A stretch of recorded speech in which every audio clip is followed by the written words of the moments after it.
बहुत प्राचीन काल की बात है, जब राजा महाराजा अपने दरबार में नृत्य का आयोजन किया करते थे। एक राजा ने ऐसे ही दरबार में एक सुंदर नृत्य का आयोजन किया। एक सुप्रसिद्ध नर्तकी को बुलाया गया। पहले राजा ने राजपुरोहित को भी बुला लिया। राजकुमार, राजकुमारी, अन्य देशों के राजकुमार भी सभा में उपस्थित थे। नृत्य प्रारंभ हुआ। पता ही न चला कि कब रात हो गई। रात बीतने लगी और सब लोग मानो होश खोकर केवल नृत्य में डूबे थे। हर कोई अपने अपने हिसाब से नर्तकी को पुरस्कार दे रहा था।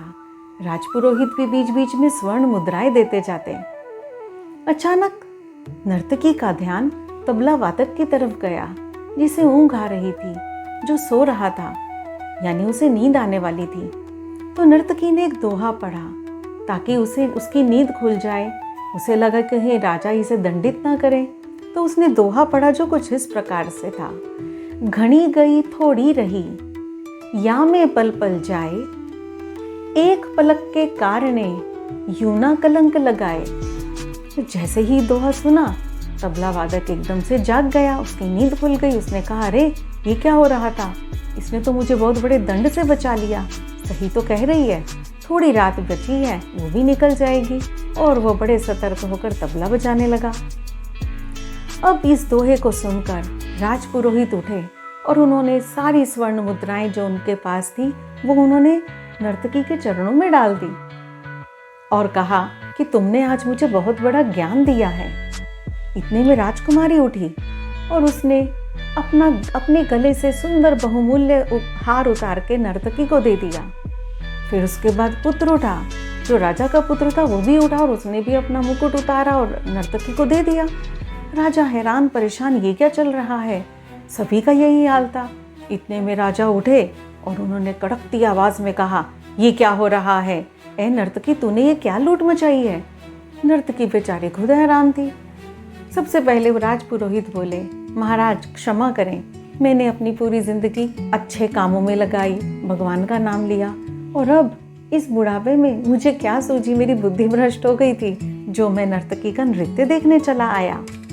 अब राजपुत्री ने कहा कि पिताजी, मैं विवाह योग्य हो गई हूँ।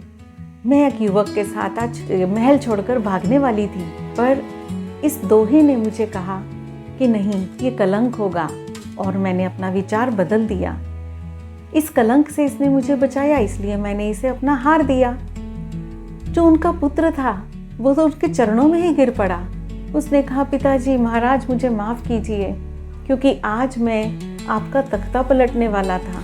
मैंने योजना बनाई थी कि इतने दिनों से मुझे युवराज नहीं बनाया जा रहा, तो क्यों ना मैं तख्ता ही पलट दूं। पर इस दोहे ने मुझे वो कलंक लगने से बचा लिया, तो इसलिए मैंने भी अपना विचार बदल दिया और इस कलंक से बचाने के लिए मैंने इसे अपना मुकुट दिया। राजा ने जब यह सुना तो राजा ने कहा कि मैं किस मोह में पड़ा हूँ, मेरी इतनी उम्र हो गई और मैं अभी तक इतने मोह को पाल कर बैठा हूँ। उन्होंने राजपुरोहित को कहा कि आप मुझे माफ़ कीजिए कि मैंने आपको ऐसे स्थान पर आमंत्रित किया। पुत्री को कहा कि मैं कल ही तुम्हारा स्वयंवर रचाऊंगा, और पुत्र को कहा कि पुत्र तुम चिंता ना करो, कल ही तुम युवराज घोषित कर दिए जाओगे। जब एक दोहे ने इन सब की जिंदगी को बदल दिया, तो नृत्यांगना ने सोचा कि मैं कौन से कलंक में जी रही हूँ, मुझे भी कुछ सोचना पड़ेगा। क्यों ना मैं अपनी कला ईश्वर को समर्पित करूं। और इस प्रकार इस दोहे के अर्थ ने, इस दोहे ने न जाने कितनी जिंदगियों को बदल दिया।